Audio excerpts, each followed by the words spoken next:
जानकी रमणा सीताराम जय जय राघव सीताराम रघुपति राघव राजा राम पतित पावन सीताराम रघुपति राघव राजा राम पतित पावन सीताराम அஞ்சிலே ஒன்று பெற்றான் அஞ்சிலே ஒன்றைத் தாவி அஞ்சிலே ஒன்று ஆறாக ஆரியர்க்கு ஆக ஏகி அஞ்சிலே ஒன்று பெற்ற அணங்கைக் கண்டு அயலார் ஊரில் அஞ்சிலே ஒன்றை வைத்தான் அவன் நம்மை அழித்து காப்பான்.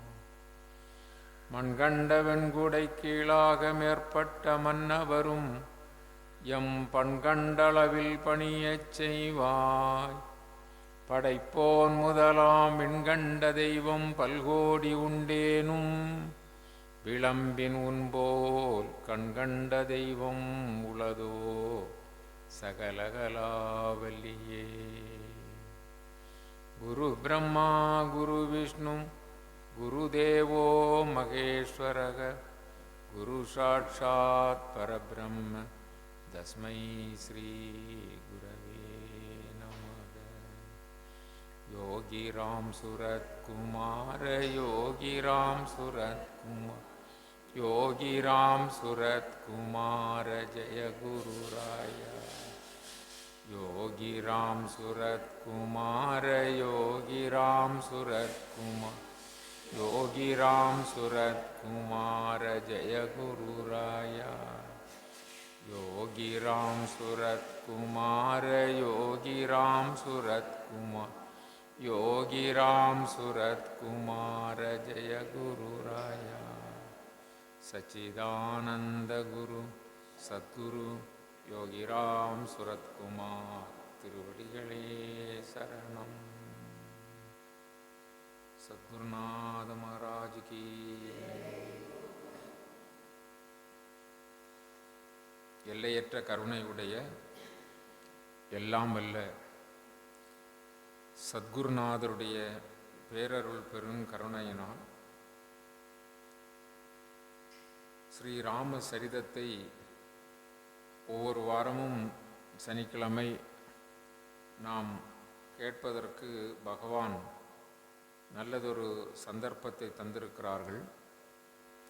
ஸ்ரீ ராமபிரானுடைய சரிதத்தை கேட்பவர்கள், படிப்பவர்கள், சிந்திப்பவர்கள், ராமநாமம் ஜபிப்பவர்கள் எல்லோரும் எல்லா நிலைகளிலும் ஞானத்தினுடைய உயர்நிலையை அடைவார்கள். பவவினைகள் நீங்க பெற்று உயர்ந்த உயர்கதியை அடைவது திண்ணம். நம்முடைய குருநாதருடைய அருள்னாலே நமக்கு இப்படி ஒரு நல்ல சந்தர்ப்பம் கிடைத்திருக்கிறது. இந்த சந்தர்ப்பத்தை பயன்படுத்தி கொண்டு இந்த நிகழ்ச்சியில் கலந்து கொண்டிருக்கின்ற அத்துணை மெய்யடியார்களுக்கும் நம்முடைய பணிவான வணக்கங்களை முதற்கண் உரித்தாக்கிக் கொள்கிறோம். கழிந்த நிகழ்விலே பாலகாண்டம், ராமாயணத்தினுடைய பாலகாண்டம் நிறைவுற்றது. அடுத்த காண்டம் அயோத்தியா காண்டம், இரண்டாவது காண்டம் அயோத்தியா காண்டம். அயோத்தியில் நடந்த விவரங்களை சொல்வதனால் இது அயோத்தியா காண்டம் என்று பெயர் பெற்றது. இந்த காண்டத்தினுடைய முதல் நிலையிலே தசரத சக்கரவர்த்தி, அவரை நாம் பார்த்தோம், 60,000 ஆண்டுகள் மாட்சியுற ஆட்சி செய்தார்.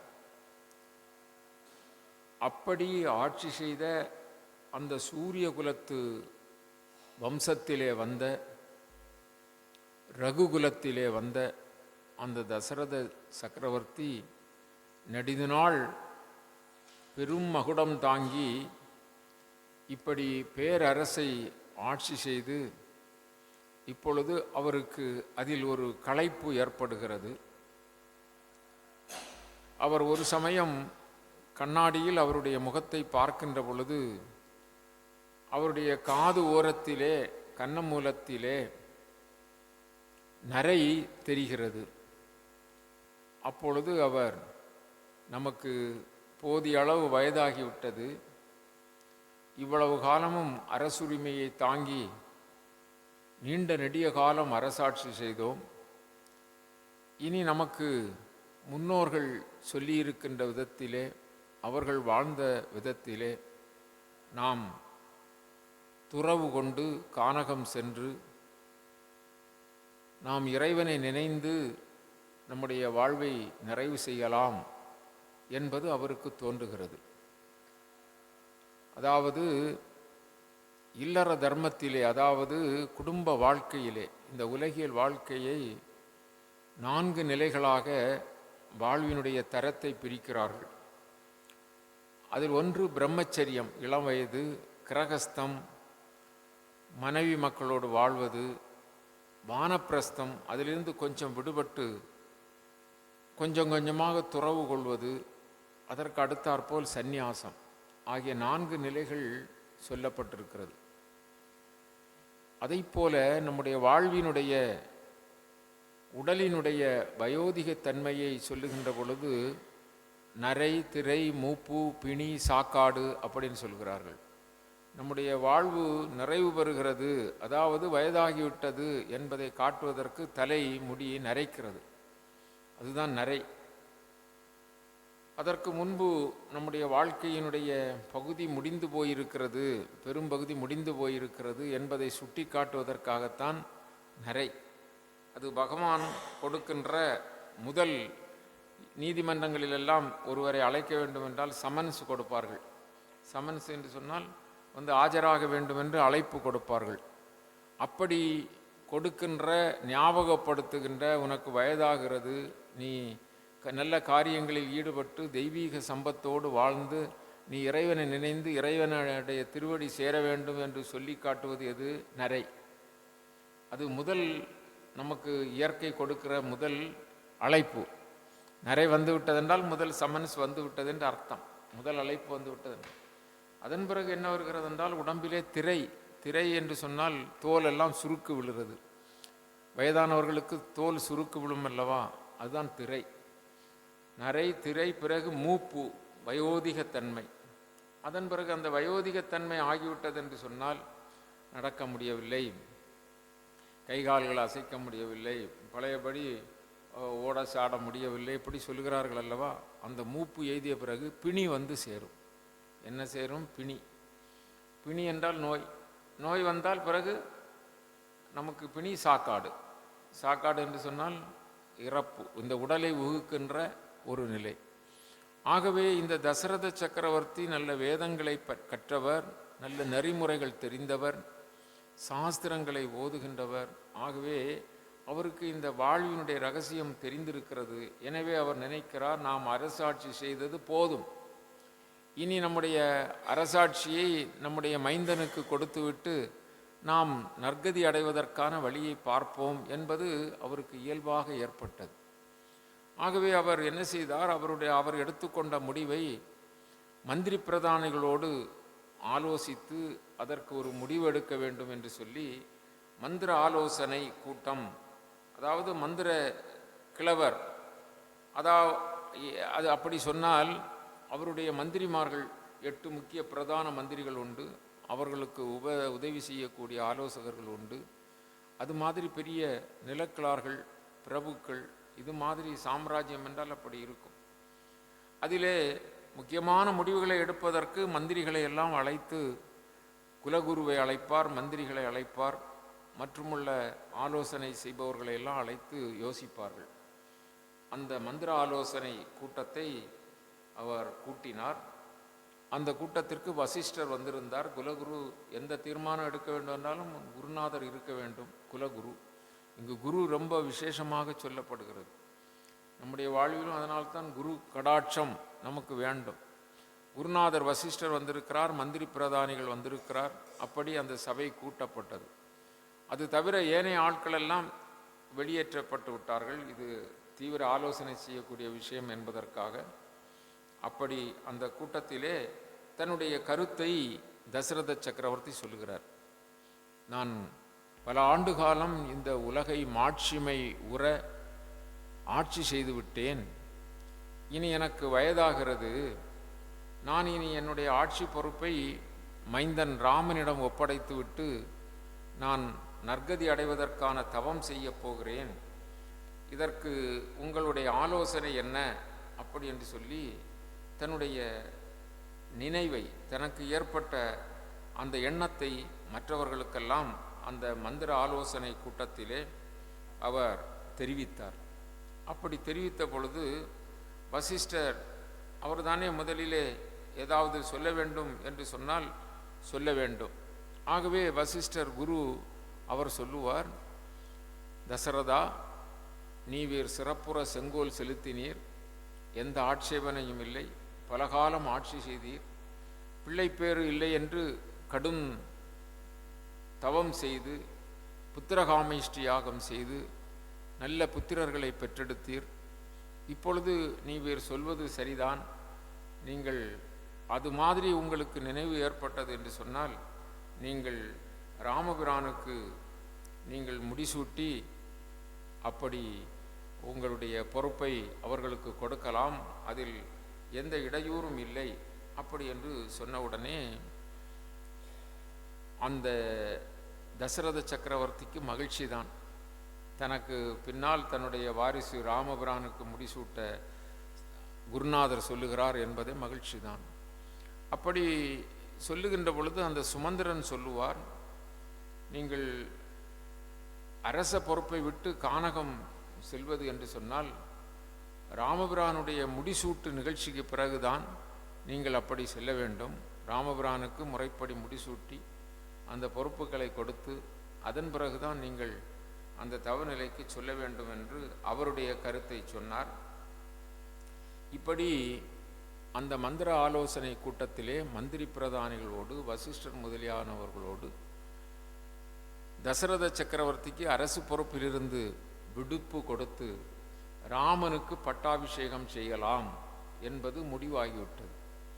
உடனே அப்படி பட்டாபிஷேகம் சூட்டலாம் என்றால் என்றைக்கு சூட்டுவது என்று சொன்ன உடனே வசிஷ்டர் மற்றுமுள்ள புரோகிதர்கள் பார்த்துவிட்டு சொன்னார்கள், நாளையே மிக சிறப்பான நாளாக இருக்கிறது, நாளையே முடிசூட்டி விடலாம் ராமபிரானுக்கு என்று சொன்ன உடனே அப்படி முடிவெடுத்தார்கள். அப்படி சொன்ன உடனே அந்த சுமந்திரனை அழைத்து, அவர் ஒரு மந்திரி, நல்ல மதிநுட்பம் உடையவர், அவரை அழைத்து ராகவனை அழைத்து வாருங்கள், ஸ்ரீ ராமச்சந்திரமூர்த்தியை அழைத்து வாருங்கள், ஏனென்றால் அவருக்கும் அதிலே உடன்பாடு இருக்க வேண்டும் அல்லவா, அதனால் அவரை கேட்டு நாம் முடிவு செய்வோம் என்று சொல்லி சுமந்திரனை ராகவனை ராமபிரானை அழைத்து வருமாறு அனுப்பினார்கள். சுமந்திரன் உடனே ராமபிரான் இருக்கக்கூடிய அந்த மாளிகைக்கு வருகிறார். அப்படி வந்தவுடனே விவரம் சொன்னார், அப்பா இப்படி அழைக்கிறார்கள் உங்களை, நீங்கள் வர வேண்டுமாம் என்று சொன்னவுடனே ராமபிரானும் இலக்குவன் கூடவே இருப்பான். ஆகவே ராமனோடு அப்படி இருவரும் வருகிறார்கள். வந்தவுடனே அவருக்கு ராமன் இளவரசன் அல்லவா, அவருக்கு அந்த சபையிலே மரியாதை கொடுத்து அமரச் செய்து தந்தையாகிய தசரத சக்கரவர்த்தி சொல்லுவார், ராமா, எனக்கு வயதாகிவிட்டது, நான் இனி தவ வாழ்க்கைக்கு செல்ல இருக்கிறேன், அதனால் உனக்கு முடிசூட்ட நினைக்கிறோம், உன்னுடைய கருத்து என்ன அப்படி என்று அந்த ராமபிரானிடம் கேட்கிறார். உடனே ராமச்சந்திரமூர்த்தி அதற்கு பதில் சொல்லவில்லை. தந்தை சொன்னால் அப்படி மௌனம் விசாரிக்கிறார். மௌனம் விசாரித்தல் என்று சொன்னால் சம்மதம். அப்படி மற்றவர்களெல்லாம் சரி, ராமபிரான் அதற்கு சம்மதம் தெரிவிக்கிறார் என்று சொல்லி அதற்கு ஒரு முடிவு செய்து நாளையே என்ன முடிசூட்டு விழா என்று சொல்லி ஏற்பாடு செய்ய சொல்லுகிறார்கள். அதன்படி நாடு முழுவதும் பறைசாற்றப்படுகிறது. எங்கும் மக்களுக்கு இந்த செய்தியை சொல்லுகிறார்கள். ராமபிரானுக்கு முடிசூட்டு விழா என்றால் அது சாதாரண விஷயம் அல்ல, இல்லையா? சக்கரவர்த்தி திருமகன் தசரத சக்கரவர்த்தியினுடைய தவப்பெரும் செல்வன், அவருக்கு முடிசூட்டு விழா. மக்களெல்லாம் மிகுந்த இந்த செய்தியை கேட்டு மிகுந்த மகிழ்ச்சி அடைந்தார்கள். எங்கும் எல்லா தோரணங்களும் கட்டப்பட்டன. வீதிகள் தோறும் நல்ல முத்து பந்தர்கள் கட்டினார்கள்.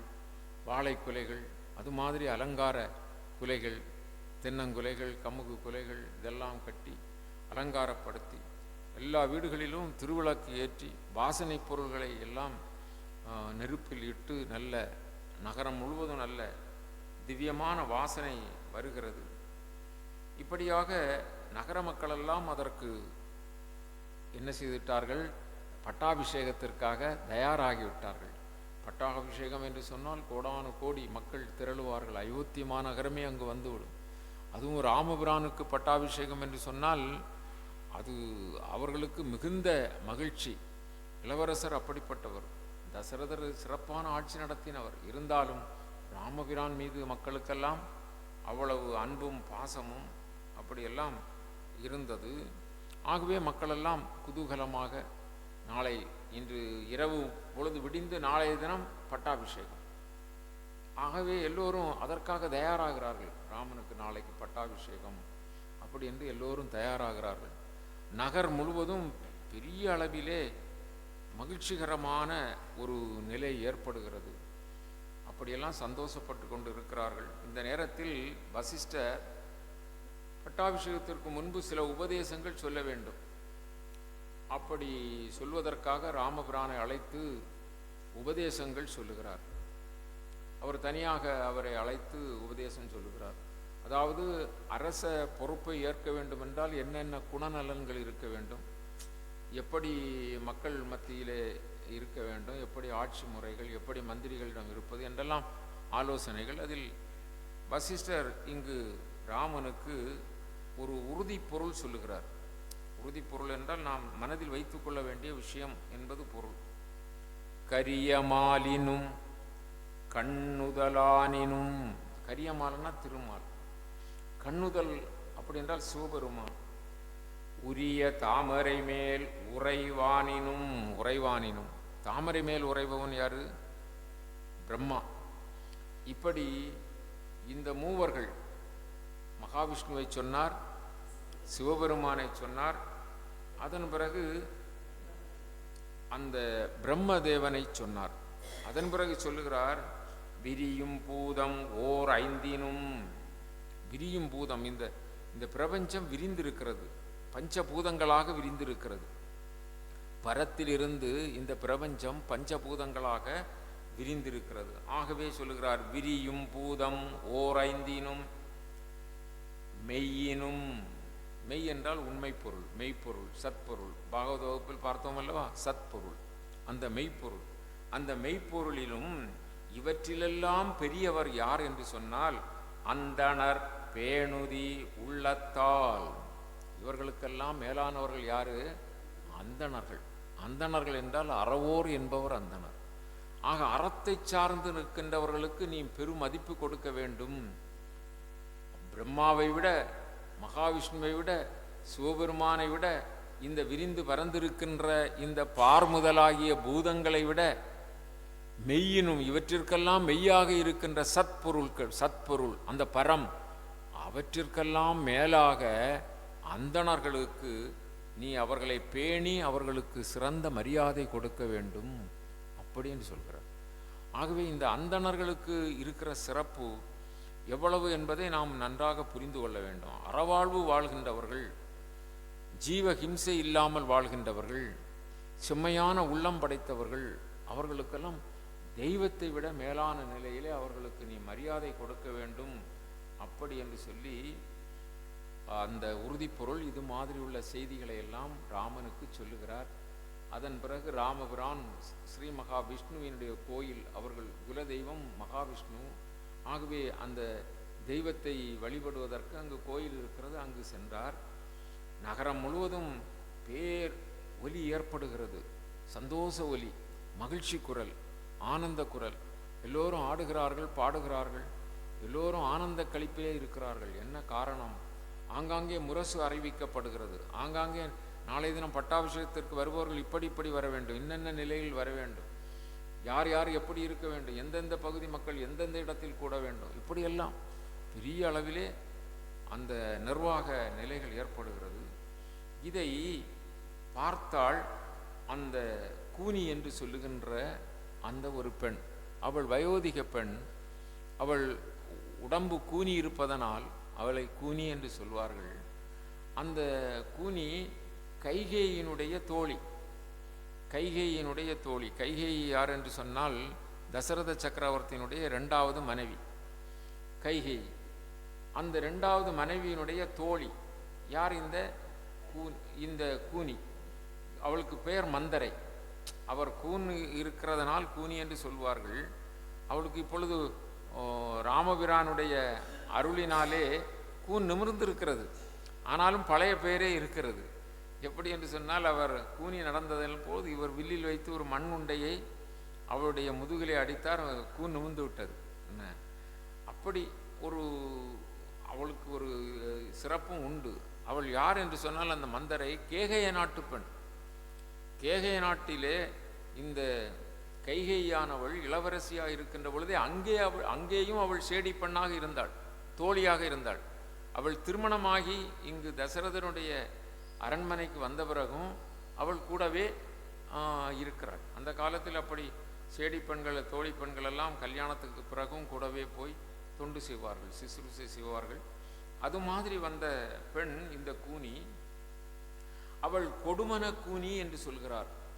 ஏனென்றால் அவளுடைய மனம் சரியாக இல்லை. என்ன காரணம் என்று சொன்னால், நாம் முதலிலே பார்த்தோம் அல்லவா, அந்த ராமபிரான் வில்லிலே அந்த மண்ணுண்டையை வைத்து அடித்தார், கூன் நிமிர்ந்து விட்டது. ஓ, இவன் பெரிய அப்படி என்று பொறாமை வைத்திருந்தாள்.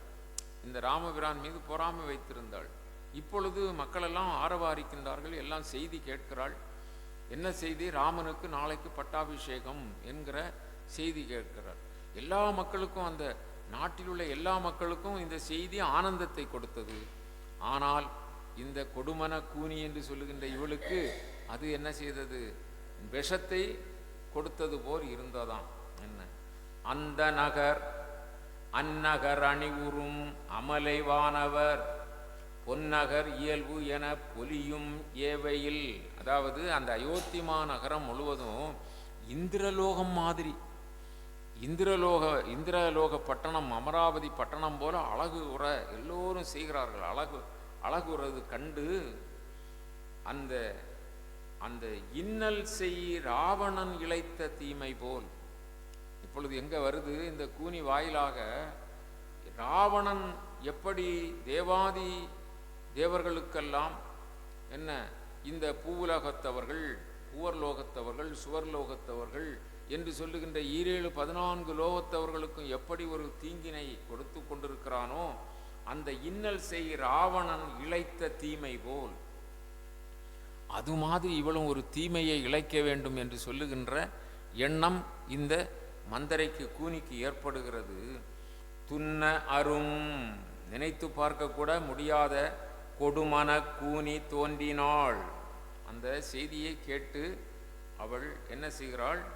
அவளுக்கு பெரிய, அது காதிலே நாராசத்தை பாய்ச்சியது போல, அது பெரிய விடத்தை பாம்பு கக்குவது போல அவளுடைய எண்ணமானது அப்படி தீமை நிறைந்ததாக இருக்கிறது. ஆகவே ராமனுக்கு பட்டாபிஷேகம், இதை நாம் எப்படியாவது என்ன செய்ய வேண்டும்? தடுக்க வேண்டும், நிறுத்த வேண்டும். அப்படிங்கிற அவளுக்கு எண்ணம். அப்படி நிறுத்த வேண்டும்னால் என்ன செய்ய வேண்டும்? அவள் கூனி, அவள் பல காலமாக கைகையோடு இருக்கின்றவள். கைகையோள் நாம் சொன்னால் கேட்பாள் என்கிற ஒரு எண்ணம் இருக்கிறது. அந்த எண்ணத்திலே இவள் நேராக கைகையினுடைய மாளிகைக்கு போகிறாள். யாரு? இந்த மந்தரை. இந்த செய்தி கேட்டு அவளுடைய உள்ளத்திலே விஷம் ஏறிவிட்டது. இனி அந்த விஷத்தை கக்கப் போகின்றாள். எங்கே போய் கைகேயி மூலம்தான் இந்த காரியத்தை நிறுத்த முடியும் என்று நினைத்து அங்கே போகின்றாள். அங்கே சென்று கைகேயி அந்த நேரத்தில் சப்பர மஞ்சத்திலே, அதாவது துயில்கின்ற அந்த மஞ்சத்திலே, கட்டிலே அவள் தூங்கி கொண்டிருக்கின்றாள். இந்த தருணத்தில் இவள் போகிறாள். போய் அவளுடைய காலை வருடுகிறாள், வருடி எழுப்புகிறாள். வருடுதல் என்றால் தடவி எழுப்புகின்றாள். அப்படி எழுப்பி சொல்லுவாள், சந்திரனை ராகு வந்து பிடிக்கும். சந்திர கிரகணத்தில், கிரகண நேரத்தில் சந்திரனை எது வந்து பிடிக்கும்? ராகு பிடிக்கும். சந்திரன் ஒளி வீசி கொண்டிருக்கும். நல்ல சிறந்த ஒளியை வீசிக்கொண்டு சந்திரன் பிரகாசமாக இருக்கின்ற பொழுது ராகு வந்து மெல்ல அதை பிடிக்கும். ஆனால் ராகு பிடிப்பதை கண்டு கவலைப்படாது. சந்திரன் என்ன செய்யும்? அப்படி ஒளி விட்டு கொண்டே இருக்கும். ஆனால் கொஞ்ச நேரத்தில் என்ன செய்துவிடும்? ராகு பிடித்து கொள்ளும். அப்படி சந்திரனை கிரகணம் தீண்டுவது போல ஒளிர்விடும் நிலையிலே இவள் ஆனந்தமாக தூங்கிக் கொண்டிருக்கிறாள். யார் தூங்கிக் கொண்டிருப்பது? இந்த கைகையானவள். ஆனால் அவளுக்கு இந்த ராமனுக்கு பட்டாபிஷேகம் செய்தி தெரியாது. நகர மக்கள் எல்லாம் அங்கே செய்தி பறையறைத்து சொல்கிறார்கள். அங்கே எல்லா வேலைகளும் நடக்கின்றன, எல்லா விதமான அலங்காரங்கள், எல்லா விதமான தயாரிப்புகள் நடக்கின்றன. ஆனால் இந்த கைகையினுடைய மாளிகைக்கு இந்த செய்தி எட்டவில்லை. அந்த நேரத்தில் இவள் செய்தி அறிந்தவுடனே ஓடி வந்து விட்டாள் அல்லவா. இந்த கைகையை தூங்கி கொண்டிருக்கிறாள். அவளை எழுப்புகிறாள். அணங்குவாள் அணங்குவாள் விட அரா அணுகும் எல்லையும்.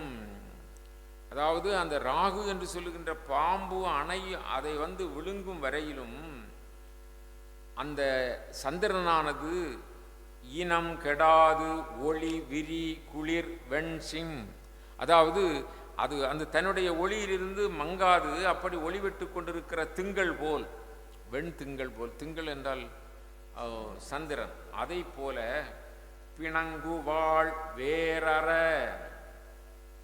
உனக்கு என்ன வந்திருக்கிறது? பெரிய ஆபத்து வந்திருக்கிறது. பிணங்குவான் பேர் இடர் பிணிக்க நன்னவும் உணங்குவாயல்லை நீ உறங்குவாய் என்றாள். உனக்கு உணர்வே இல்லையா? நீ இப்படி கிடந்து தூங்குகிறாய். சந்திரனை ராகு பிடிக்கின்ற வரையும் அது ஒளிர்விடுவது போல நீ கலக்கம் இல்லாமல் கவலை இல்லாமல் தூங்கி கொண்டிருக்கிறாயே. உனக்கு ஒரு பெரிய இடரல்லவா வந்திருக்கிறது, நீ தெரிந்து கொள்ளவில்லை. நீ உறங்குவாய் என்றாள். நீ உறங்கிக் கொண்டே இருக்கிறாள். உடனே கைகை என்ன என்ன விஷயம் என்ன விஷயம் அப்படி என்று சொன்ன உடனே அந்த அந்த கூனி சொல்லுவாள், உன்னுடைய ராமர் உன்னுடைய அல்ல, சுகுனி சொல்லுவாள், அந்த மந்திரை சொல்லுகிறாள், ராமனுக்கு நாளை பட்டாபிஷேகம் அப்படி என்கிறார். உடனே அந்த கைகைக்கு மிகுந்த சந்தோஷம் வந்து விட்டது. நன்மக்களை பெற்று சிறப்போடு இருக்கிற நமக்கு அந்த ராமனுக்கு பட்டாபிஷேகம் என்று சொன்ன உடனே அவளுக்கு மகிழ்ச்சி ஏற்படுகிறது. ஆனால் இந்த தீயவளாகிய அந்த அந்த கூனியானவள் சொல்லுவாள், உனக்கு ஒரு பெரிய கேடு வந்து விட்டது என்று சொன்னாள். அந்த நேரத்தில் கைகையை சொல்லுவாள், நல்ல பிள்ளைகளை பெற்றிருக்கிற எனக்கு எப்படி கேடு வர முடியும்? உண்மையிலேயே கோசலா தேவியினுடைய மைந்தன் ராமன் அவனை பிரியமுடன் வளர்ப்பது கைகை தான். கைகையினுடைய மைந்தன் பரதன் அவன் ரொம்ப பிரியமாக இருப்பது கோசலையிடம். இது மாதிரி ஆகவே இந்த ராமன் எப்பொழுதும் கைகையே பெரிய தாயாகத்தான் நினைப்பான். அதே மாதிரி இவளும் ராமபிரான் மீது ரொம்ப அன்பு உடையவள் கைகை. இந்த நிலையை சிந்தித்து பார்க்க வேண்டும். இந்த இடத்திலே சொல்லுகிறாள் கைகை, பராவ அரும் புதல்வரை பயக்க யாவரும் உறாவ அரும் துயரை விட்டு உறுதி காண்பரால். நல்ல பிள்ளைகளை பெற்றிருந்தால் எந்த தாய் தந்தையர்களுக்கு கவலை உண்டு? நல்ல பிள்ளைகளை பெற்றிருந்தால், நல்ல பிள்ளைகளாக இருந்தார்கள் என்று சொன்னால் தாய் தந்தையர்களுக்கு என்ன இல்லை? கவலை இல்லையே. அது மாதிரி எனக்கு நல்ல பிள்ளைகள் இருக்கின்றார்களே. விராவரும் புவிக்கு எல்லாம் வேதமே என ராமனை பயந்தையர்க்கு. இந்த உலகம் எல்லாம், அதாவது இந்த புவிக்கு எல்லாம் ஒரு சிறப்பான மேன்மகன் என்று சொல்லுகின்ற அந்த சிறப்புடைய ராமனை பெற்றெடுத்த எனக்கு ஒரு இடர் உண்டுமா? அவள் கேட்கிறாள். இவள் உனக்கு ஒரு பெரிய தீங்கு வந்து விட்டது, இடர் வந்து விட்டது என்று சொல்கிறாள் அல்லவா இந்த கூனி. ராமனை பெற்றெடுத்த எனக்கு ஒரு தீங்கு வருமா? அப்படி என்று சொன்ன உடனே அந்த கைகை மீண்டும் சொல்வாள், வாழ்ந்தனள் கோசலை. அதாவது நீ இப்பொழுது தாழ்ந்து போய்விட்டார். பட்டத்து மகிழ்ச்சியாக இருந்தாலும் இப்பொழுது அந்த கைகை, அந்த கோசலா தேவி தான், கோசலை தான் வாழ்ந்தாள். என்று சொல்லுகிறாள். இந்த கூனி சூசகமாக சொல்கிறாள். அந்த மையப்புள்ளிக்கு வருவதற்கு முன்பு சுற்றி வளைத்து சொல்கிறாள், உனக்கு கேடு வருகிறது என்றால் உடனே கையை சொன்னால், எனக்கு கேடு எப்படி வர முடியும்? நல்ல பிள்ளைகளை பெற்ற பிறகு எனக்கு கேடு வர முடியாது. அதுவும் ராமனை பயந்த எனக்கு, ராமன் பிள்ளையாக இருக்கின்ற பொழுது எனக்கு என்ன கேடு வர முடியும் என்று சொல்லிவிட்டாள். இப்பொழுது வாழ்ந்தனள் கோசலை என்றாள். கோசலை உன்னை விட மேலாக வாழ்ந்து விட்டாள் என்று சொல்கிறாள். உடனே அந்த கைகையை மீண்டும் சொல்லுவாள், நல்ல கணவனை பெற்றவள் கோசலாதேவி, நல்ல கணவனை பெற்றவள், தசரதருக்கு மனைவி அல்லவா? அப்படி நல்ல கணவனை பெற்றவள், நல்ல பிள்ளைகளை பெற்றவர், இதற்கு மேல் அவளுக்கு என்ன வேண்டும்? அவள் வாழ்வது தானே, அவள் வாழ்ந்துதானே இருக்கிறாள், அவளுக்கு வேறு என்ன வேண்டும்? அவள் வாழட்டும், நல்லது தானே. உடனே அந்த கூனியானவள் மீண்டும் சொல்லுகிறாள். இந்த கைகை அதற்கு பதில் சொல்லுகின்ற முறையை பாருங்கள். அன்னவள் அவ்வூரை உரைப்ப ஆயிழை மன்னவர் மன்னனேல் கணவன். மன்னர்க்கெல்லாம் மன்னனாக இருக்கிற தசரத சக்கரவர்த்தி அவருடைய கணவன். மைந்தனேல் பன்னரும் பெரும்புகழ் பரதன். அவள் கோசலாதேவி வளர்ப்பது பரதனே அல்லவா? அப்படி பன்னரும் பெரும்புகழ் பரதன் இதன் மேல் அவளுக்கு பார்தனில் எய்தும் வாழ்வு. இதற்கு மேல் அவளுக்கு என்ன வாழ்வு வேணும்? வாழ்ந்தனள், அவள் பெருசாயிட்டான்னு சொல்ற, இதுக்கு மேல் ஏற்கனவே அவள் வாழ்ந்து தானே இருக்கிறாள், இதற்கு மேல் அவளுக்கு என்ன வேண்டும் என்று சொன்னவுடனே அந்த கூனிக்கு இப்பொழுது அதாவது இவளை எப்படி நம்முடைய வழிக்கு கொண்டு வருவது என்று தெரியாமல் திகைத்து மீண்டும் சொல்லுவாள், ராமனுக்கு முடிசூட்டுகிறார்கள் நாளைய தினம். இந்த இடத்தில் சொல்கிறார், ராமனுக்கு என்ன செய்கிறார்கள்? முடிசூட்டுகிறார்கள். உடனே அந்த கைகையை அப்படி இருந்தவள் எழுந்து விட்டாளாம். ஆனந்தத்திலே மகிழ்ச்சியிலே எழுந்து விட்டாளாம். முத்து மாலையை கலற்றி, நீ நல்ல செய்தியினை சொன்னாய் என்று அந்த கூனிக்கு கொடுத்தாள். யாரு? இந்த கைகேயியானவள். ராமனுக்கு முடிசூட்டு விழா என்னும் நற்செய்தி அறிந்த கைகேயி சகுனிக்கு முத்து மாலையை பரிசாக கொடுத்தாள்.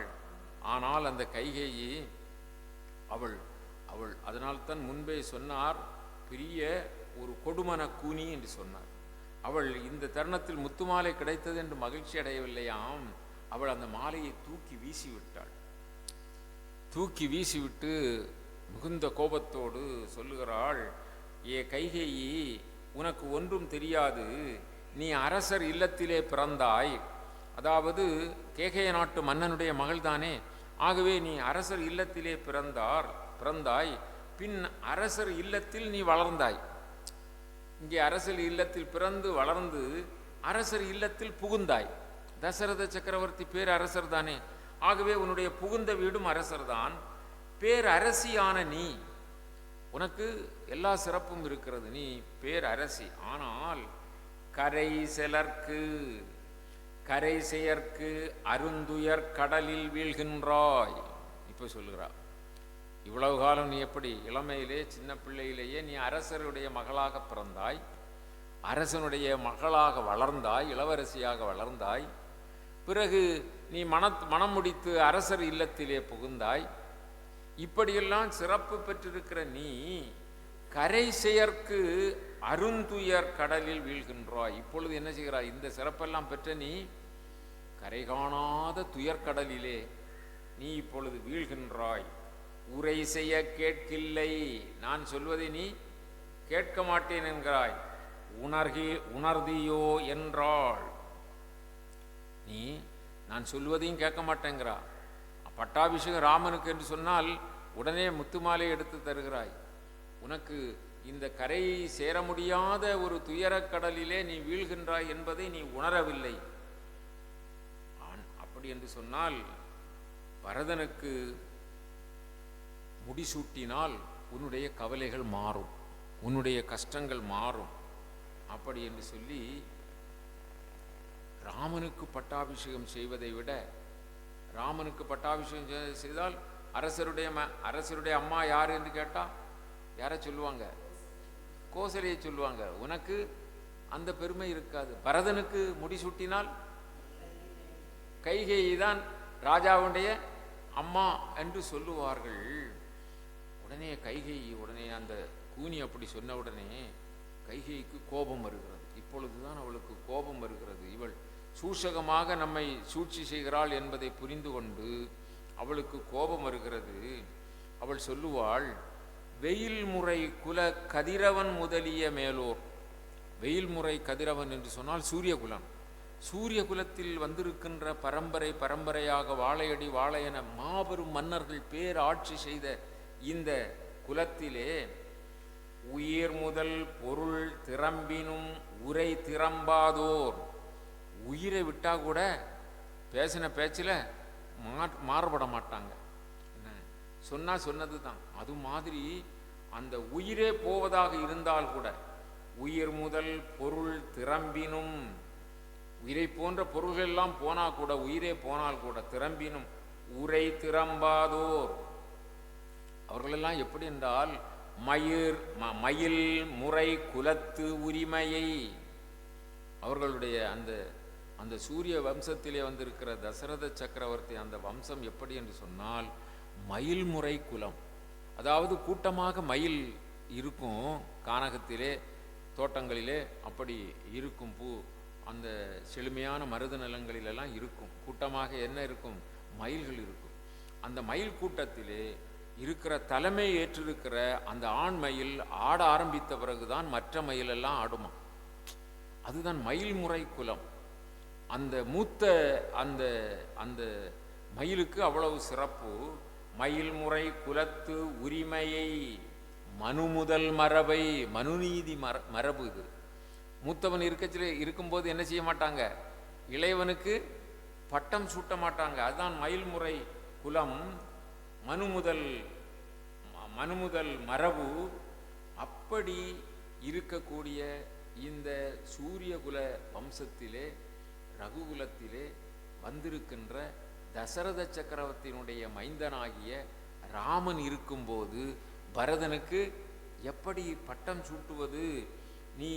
நீ செயிர் உற புலை சிந்தையால் என் சொன்னாய். உன்னுடைய சிந்தை என்னது? கூனியே, மந்தரையே, உன்னுடைய செய்கை புலை செயலாக இருக்கிறது, ஒரு தீய எண்ணம் உடையதாக இருக்கிறது. இப்படி எந்தாவது நடக்குமா? அதுவும் இந்த சூரிய வம்சத்திலே மனுநீதி தவறாமல் வாழுகின்ற இந்த மரபிலே மூத்தவன் இருக்கும்போது இளையவனுக்கு பட்டாபிஷேகம் செய்ய வேண்டும் என்று நீ சொல்லுகிறாயே, இது உன்னுடைய புலச்சிந்தனை, உன்னுடைய கீழான தன்மையினால், கீழான எண்ணத்தினால் இப்படி சொன்னாய். தீயோய், நீ ஒரு தீமை உடையவள். எனக்கு நல்லையும் அல்லை. நீ இப்படி சொன்னதுனால எனக்கு நீ நல்லவள் அல்ல. எனக்கு நல்லையும் அல்லை. நீ என் பரதன் தனக்கும் நல்லையும் அல்லை. என் மகனுக்கு நல்லது செய்யணும்னு நினைக்கிறாய்ல, அவனுக்கும் நீ நல்லது செய்பவள் அல்லை.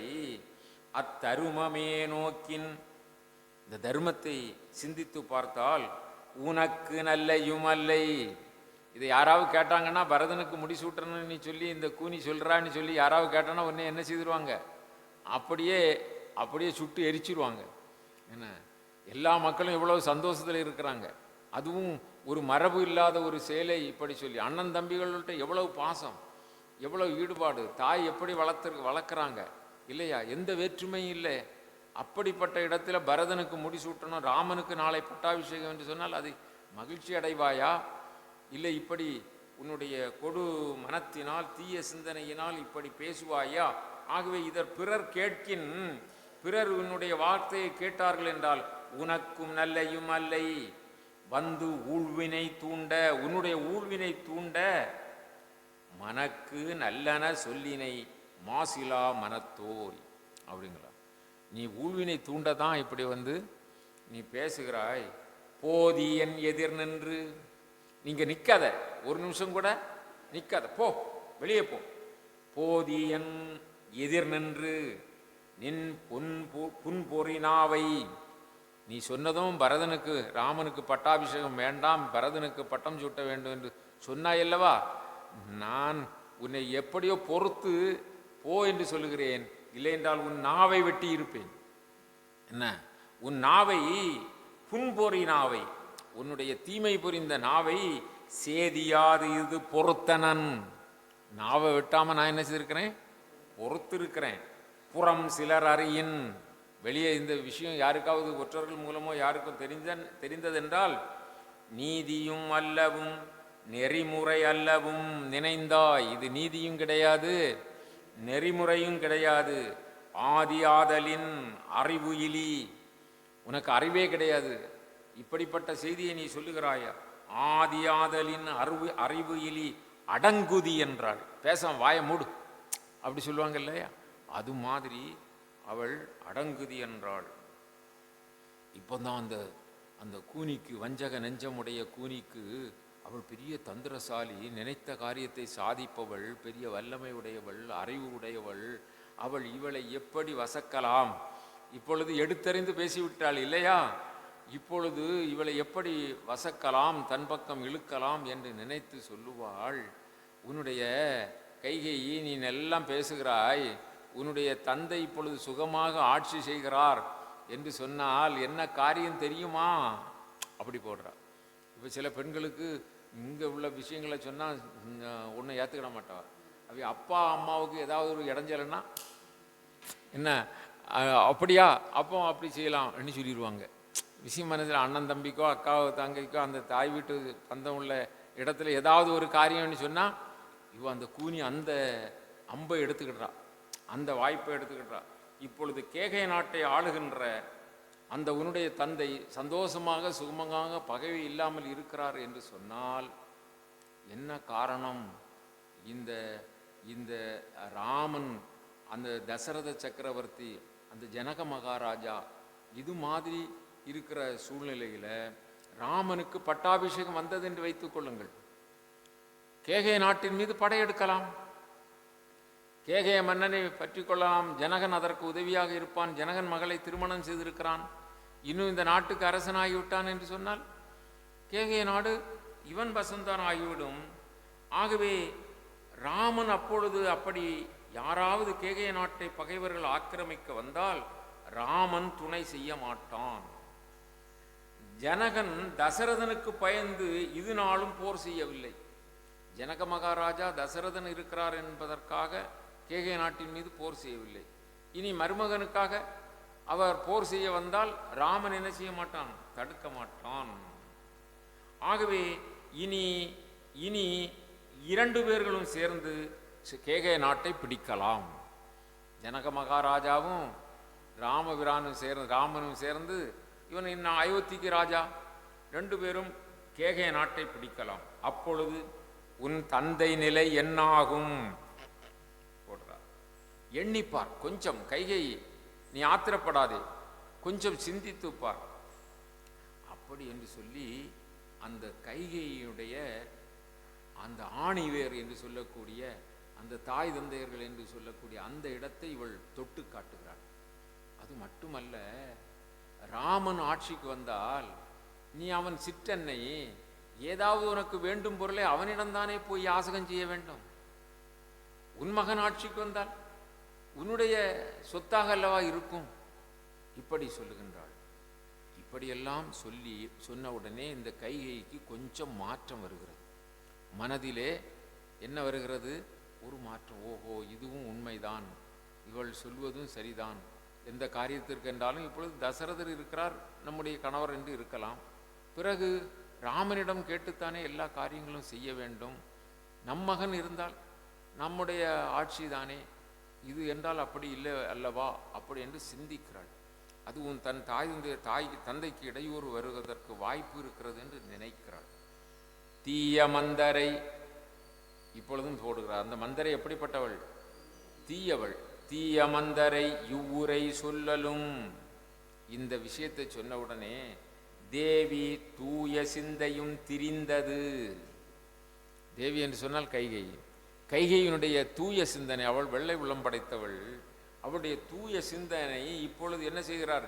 கெட்டுப்போய் விட்டது என்று சொல்லவில்லை, திரிந்தது என்கிறார். பாலிலே ஒரு சொட்டு விஷத்தை விட்டால் அந்த பால் என்ன ஆகிவிடும்? தெரிந்து போய்விடும் என்று சொல்லுவோம் அல்லவா, தெரிஞ்சு போயிட்டு என்று சொல்லுவோம் அல்லவா, அதுபோல திரிந்தது. அந்த வெள்ளை உள்ளம் படைத்த கைகைக்கு இந்த தீயவளாகிய அந்த கொடுமன கூனி விதைத்த விதையினால், விதைத்த நஞ்சினால் அவளுடைய தூய சிந்தையும் திரிந்தது. சூழ்ச்சியின், கைகையினுடைய சூழ்ச்சியினால அவளுடைய தீய சிந்தனை என்ன ஆகிவிட்டது? திரிந்து போய்விட்டது. ஆகவே அவர் இந்த இடத்திலே ரொம்ப தெளிவாக சொல்லுகிறார் கம்பநாட்டாழ்வார், இப்படிப்பட்ட சம்பவம் எதனால் ஏற்பட்டது என்பதற்கு ஒரு ஒரு ஒரு நிகழ்வினை சொல்கிறார். நிகழ்வு என்று சொன்னால் இப்படித்தான் இருக்க முடியும் என்று சொல்கிறார். அந்த இமையோர் மாயையும், இமையோர் என்றால் தேவர்கள், தேவர்கள் அவர்கள் கண் இமைக்க மாட்டார்கள், அதனால் தான் இமையோர். அந்த தேவர்கள் அவர்கள் நெடுங்காலமாக ராவணாதி அவுணர்களுடைய கொடுமையை தாங்க முடியாமல் அவர்கள் என்ன செய்து கொண்டிருக்கிறார்கள்? வேண்டிக் கொண்டே இருக்கிறார்கள், பகவானே எங்களுக்கு எப்பொழுது விடிவு காலம் வரும், விடிவு காலம் வரும். ராவணாதி அவுணர்களுடைய கொடுமை தாங்க முடியவில்லை என்று இருக்கிறார்கள் அல்லவா? அந்த இமையோர் மாயையும் அவர்கள், கொஞ்சம் அந்த பக்கம் போயிருங்க, கொஞ்சம் அந்த பக்கம் போயிருங்க ஐயா, ஐயா கொஞ்சம் அந்த பக்கம் போயிட்டு பாருங்க. இமையோர் மாயையும் அவர் பெற்ற நல்வரம் உண்மையாலும், அவர்கள் வரம் பெற்றிருக்காங்க. எப்படி? அந்த அந்த மகாவிஷ்ணு பார்க்கடலிலே பள்ளி கொள்ளுகின்ற அந்த பரந்தாமனிடம் போய், ராவணாதி அவுணர்கள் எங்களுக்கு தீமை புரிகிறார்கள், அவர்கள் அழிய வேண்டும் என்று, அவர்களுடைய கொடுமையை நீங்கள் நீக்க வேண்டும் என்று வேண்டிய பொழுது, நான் தசரதன் மதலையாய் வருதும் தாரணி என்று சொன்னார் அல்லவா? அப்படி அந்த இமையோர்களுக்கு அந்த மகாவிஷ்ணு கொடுத்த உண்மையாலும் ஆய அந்தணர் இயற்றிய அருந்தவத்தாலும், இது ரொம்ப முக்கியம், அந்தணர் இயற்றிய அருந்தவத்தாலும். நல்லோர்களெல்லாம், நல்லோர்களுக்கு யாரும் இடையூறு செய்யக்கூடாது. அந்த நல்லோர்களெல்லாம் யாரிடம் முறையிடுவார்கள்? பகவானிடம் முறையிடுவார்கள். அப்படி அந்த அந்தணர் இயற்றிய அருந்தவத்தாலும் 3 விஷயம் சொல்கிறார். எப்படி என்று சொன்னால், தேவர்களுடைய மாயை இங்கு இருக்கிறது. மாயை என்று சொன்னால் அவர்கள் விரும்பிக் கொண்டே இருக்கிறார்கள். ராகவன் பிறந்தாகிவிட்டது, ராமன் பிறந்தாகிவிட்டது, இனி ராவணாதி அவனர்களை அவன் கொல்ல வேண்டும் இல்லையா? அதுக்கு எந்த காலம் வாய்க்கும் என்று சொல்லி அவர்கள் பல்வேறு விதத்திலே அதற்கு உபகரணமாக உதவியாக இருப்பார்கள். அப்படி அவர்கள் செய்யும் மாயையும், அந்த அவர்கள் பெற்ற நல்வரமும், அவர்கள் அந்த மகாவிஷ்ணுவிடம் பெற்றிருக்கின்ற வரமும், அதோடு நல்லவர்கள் அந்தணர்கள் இயற்றிய தர்மமும், அந்த அருந்தவமும், இப்படி அந்த தீய அந்த மந்தரையினால் தூய சிந்தையுடைய அந்த கைகேயினுடைய மனமானது திரிந்தது.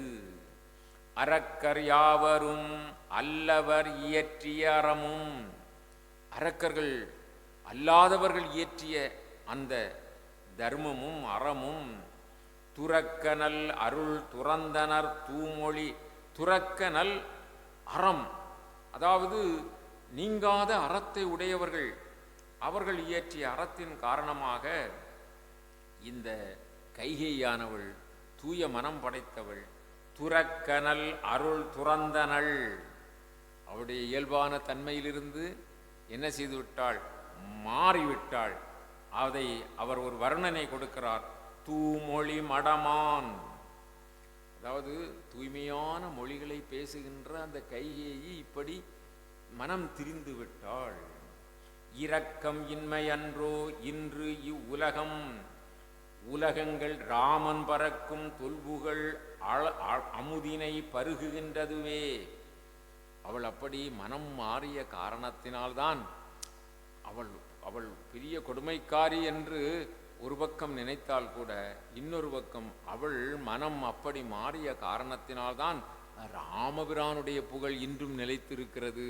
ஏனென்று சொன்னால் இவள்தான் மூல காரணம். ராமன் எங்கே போவதற்கு?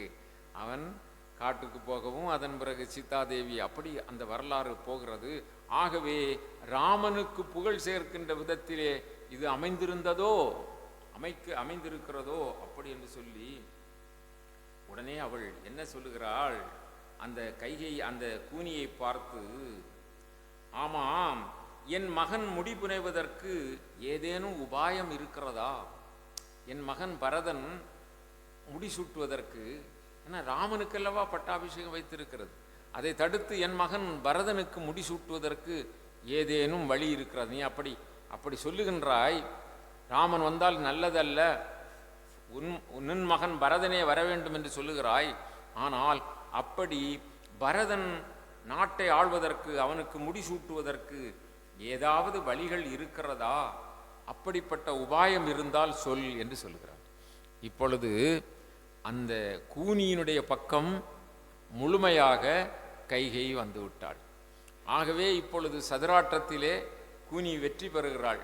ஆகவே அந்த சகுனி எப்படி பகடை ஆடினானோ அது மாதிரி இந்த கூனி இப்பொழுது இங்கு பகடை ஆரம்பித்து விட்டாள்.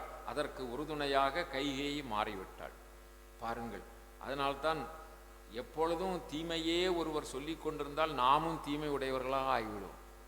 அடிமேல் அடி அடித்தால் அம்மியும் தகர்ந்து போகும் என்பது போல நம் கூடவே இருந்து நம்மை தீய வழியிலே சொல்லிக்கொண்டே இருந்தார்கள் என்றால் பலகாலம் பாருங்க அந்த ஆள் சரியில்லை, இந்த பாருங்க அந்த ஆள் சரியில்லை, ஏதாவது ஒன்று சொல்லி அவன் அப்படி போகிறான் இப்படி போகிறான், அவன் நமக்கு பேசுகிறான், இங்கே பார்த்துட்டு போகிறான், ஏதாவது சொல்லிட்டேன்னு வைங்க, கொஞ்ச நாள் சரி எண்ணிட்டு இருப்பான்.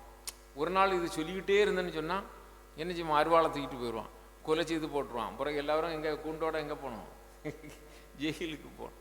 இது ஒரு சின்ன ஒரு உதாரணத்துக்கு சொன்னேன். இதே மாதிரி தீய காரியங்களை திரும்ப திரும்ப திரும்ப திரும்ப ஒரு அவரிடம் சொல்லிக்கொண்டே இருந்தால் அவர்களையும் என்ன செய்து விடலாம், அந்த தீய காரியத்திற்கு இழுத்து விடலாம். இங்கு பாருங்கள், அப்பொழுது அம்மா கேட்டியா, இப்பொழுது ரொம்ப இதாக்கி சொல்றா. கூனி சொல்கிறாள், அம்மா கேட்டாயா, ஒரு சமயம் இந்திரன் அவன் கோலோச்சி கொண்டிருக்கின்ற அந்த அமராவதி பட்டணத்தில் சம்பராசுரன் என்று சொல்லுகின்ற அசுரன் அவன் ஆக்கிரமித்து கொண்டான். ஆக்கிரமித்து இந்திரனை இந்திர பதவியிலிருந்து விரட்டி விட்டான். அந்த இந்திரன் என்ன செய்தான் தெரியுமா, அந்த இந்திரன் எல்லா இடங்களிலும் முட்டி மோதி தனக்கு உதவி செய்வார் யாருண்டு என்று பார்த்து கடைசியாக தசரத சக்கரவர்த்தியிடம் வந்தான்.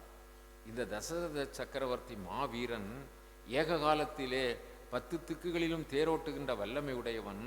ஆகவே தன்னுடைய தேரை எடுத்துக்கொண்டு அவன் வானுலகம் சென்றான் அந்த சம்பராசுரனோடு போர் செய்வதற்கு. நீ கேகய நாட்டு மகள் அல்லவா, உனக்கு இளம் வயதிலேயே உனக்கு தேர் பயிற்சி உண்டு, நீ தேரோட்டுவதிலே வல்லவள். அதுவும் மட்டுமல்ல, நீ தசரதனை பிரியாமல் இருப்பவள், அவனும் உன்னோடு அன்புடையவனாக இருப்பான். எனவே அந்த சம்பராசுரனோடு போர் செய்ய போகின்ற பொழுது ஒரு வழிகாட்டியாக இருக்கட்டும் என்று உன்னையும் அழைத்து சென்றான். நீயும் நானும் வருவேன் என்று போனாய். நீ போர் தொழிலே வல்லவள், பெரிய ராஜ பரம்பரை, ஆகவே நீ கூடவே சென்றாய். அப்படி போகின்ற பொழுது சம்பராசுரனோடு தீவிரமாக போர் செய்கின்ற பொழுது தசரத சக்கரவர்த்தி சென்ற அந்த தேரினுடைய கால் அந்த சாவி இல்லாமல், அதாவது அந்த சக்கரம் சுழன்று வெளியே வந்து விடாமல் தடுப்பதற்கான ஒரு கோல் இருக்கும் அல்லவா, அச்சாணி குறுக்கே வருவது, இது அந்த சக்கரத்தை வெளியே விடாமல் தடுக்கக்கூடிய அந்த கோல் கலந்து போய்விட்டது. அப்பொழுது நீ எப்படி இருந்தாலும் ஒரு ராச வம்சத்தை சார்ந்தவள் அல்லவா, இந்த தேர் சக்கரம் வெளியே போய்விடக்கூடாது என்று உன் விரலை உள்ளே கொடுத்து அந்த சக்கரம் வெளியே போகாமல் தடுத்தாய். இதை அறிந்த தசரத சக்கரவர்த்தி, அம்மா உனக்கு என்ன வரம் வேண்டும் கேள், உனக்கு 2 பெரும் வரங்களை தருகிறேன், நீ கேள் என்று சொன்னார். நீ உடனே சொன்னாய், நான் தகுந்த சமயம் வருகின்ற பொழுது கேட்டுக்கொள்கிறேன், இப்பொழுது வேண்டாம் என்று சொன்னாய். அந்த வரம் உனக்கு தருவதாக தசரதர் சொல்லியிருக்கிறார். ஆகவே நீ அந்த வரத்தை இப்பொழுது கேட்கலாம் அப்படி என்றால்.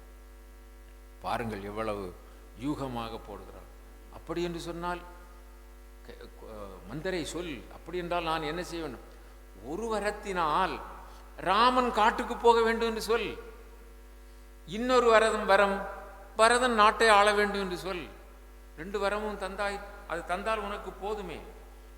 2 வரம் கேள், 2 வரம் தருவேன் என்று சொல்லி இருக்கிறார் அல்லவா, அது சத்தியம் தவறாத ராஜா அல்லவா, அந்த பரம்பரையில் வந்தவர் அல்லவா, ஆகவே நீ கேட்டால் தருவார். ஒரு வரத்தினால் என்ன செய்ய வேண்டும், ராமனை கானகத்திற்கு அனுப்ப வேண்டும்.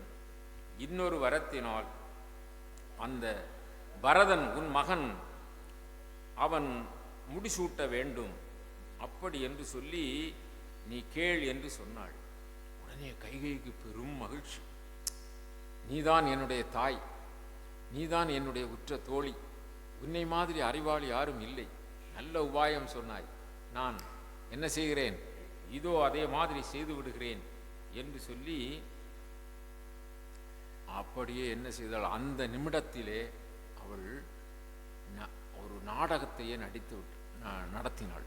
அந்த யாரு, கைகை. அதாவது பெண்கள் நினைத்தால் எதையும் சாதித்து விடலாம் என்பதும் ஒரு கருத்து இருக்கிறது. என்ன, அப்படி அந்த வல்லமை இந்த கைகைக்கு ஏற்பட்டு விட்டது.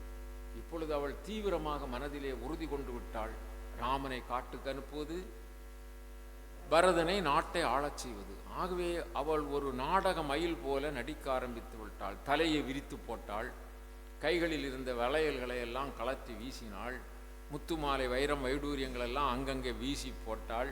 என்ன, அப்படியே ஒரு சப்பரமஞ்சத்தில் படுக்கக்கூடியவள் தரையிலே விழுந்து முனகி கொண்டே இருக்கிறாள். இப்படியாக இங்கு நடைபெறுகிறது. கூனி போய்விட்டாள். கூனி என்ன செய்துவிட்டாள், எல்லாம் காரியம் சாதிச்சாக்கி விட்டது, இனி அவள் பார்த்து கொள்வாள் என்று கூனி போய்விட்டாள். இரவு பொழுது ஆனது, எல்லா ஏற்பாடுகளும் அங்கே ஆகிவிட்டது. மந்திரி பிரதானிகள் எல்லாம் ரொம்ப வேக வேகமாக வேலை செய்கிறார்கள். ஊர் மக்கள், பொதுமக்கள், நகர மக்கள் எல்லாம் ரொம்ப சந்தோஷமாக இருக்கும். காலை பொழுது விடியணும், நாம் எல்லாம் பட்டாபிஷேகத்தை பார்க்க போகணும் அப்படின்னு சொல்லி, எப்படி தீபாவளி பண்டிகை எப்படி இருக்குமோ அது மாதிரி, அதை விட பன்மடங்கு.